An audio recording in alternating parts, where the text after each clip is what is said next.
bütün taraftarlardan, başkandan ve yönetimden özür diliyorum. Çünkü bu işin yetkilisi ve sorumlusu benim.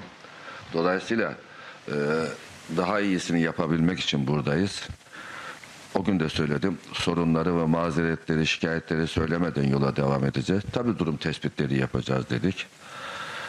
Ama gelinen noktada 11 maçta 12 puan Trabzonspor'a yakışmıyor. O gün de söyledik. Büyük kulüp, büyük takım, büyük oyunlar oynamalı. Herkesin gurur duyacağı oyun oynamalı. Beklentilerimize ulaşamadık. Moral bozukluğu ve özgüven sorunu o gün de konuşmuştuk. Bugün de devam ediyor. En büyük sorunlardan bir tanesi bu.